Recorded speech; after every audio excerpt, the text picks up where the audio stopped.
This technique we're going to set up an omoplata from the spider guard. So guys, omoplata is an amazing technique in jiu-jitsu because not only is it a submission, but you can also sweep from it. It's a very strong sweep. I love to attack omoplatas just because, again, they work well for no matter what the person is that you're fighting, right? So a lot of times we're gonna talk a little bit about triangles and one of the techniques here. Triangles are good for somebody that's your size or somebody that's smaller than you. But when you get into somebody that's substantially bigger, a lot of times they're able to use their weight to smash you, and it's gonna make it difficult to finish. But omoplata is the perfect technique for when somebody is much larger than you because you keep their weight off of you the whole time and you don't get smashed. So I'm just going to show the setup today of how to get into the omoplata position. We're not going to go over the details to finish the omoplata or to sweep from the omoplata. We're just going to get into that position, get the good control, and then we'll have another video that talks about some of the finishes that you can do with that omoplata. So we're going to start here. We're going to work this omoplata again with my partners on their knees. We're again starting here in the short spider. So if you need to know how to get from a closed guard to this open guard position, go back and reference the first part of the instructional. And we're going to get here to this position, right? So this is always my spider position. I have a good control here. I'm able to use the control, switching back and forth, tipping him and getting him off balance.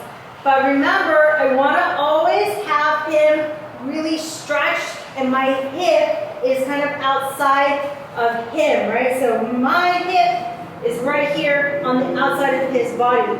And here is where I have my omoplata. So this spider is keeping him very far away.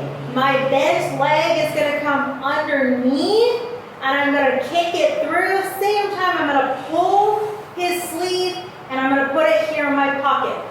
Right away, I'm going to come here and I'm going to pinch my knee on the back of his shoulder.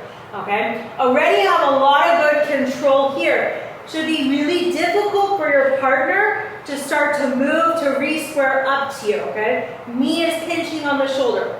So once I'm in this position, the leg that's on the back, I'm going to bring it across the head. And once it's across the head, I can let go of this spider grip here. I'm going to let go of the grip. I'm going to start stretching my body, bringing my legs out. And now I'm going to fix my grip. So I'm going to feed to the hand, and I'm going to control the pants. Here's where I have a lot of control and a lot of attacks. I can kick and sit up and finish the submission, or depending on what he does, I can follow him for a sweep. So we're just going to get into this position here.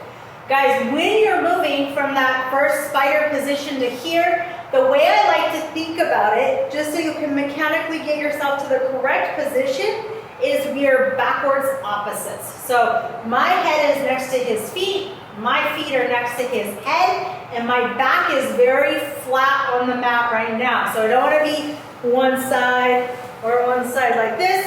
I want to be nice and flat, and the leg that's closest to his body, I want to constantly have it kind of kicking forward with a lot of pressure on the shoulder here. So starting here with my short spider, I'm going to step, I'm going to stretch him to get him way off base, and now I'm going to take the top part of my spider, I'm going to kick the leg through, same time I'm going to pull this arm into the pocket. So I kick, pull, pinch on the shoulder, right away. Already I have a very strong positional control. Now the leg is going to come around the head, and once I have it around the head, I can let go of the spider. So I let go of the spider, I start to stretch my body, bring my legs out, feed the hand, grab the pants, so I'm able to control well here.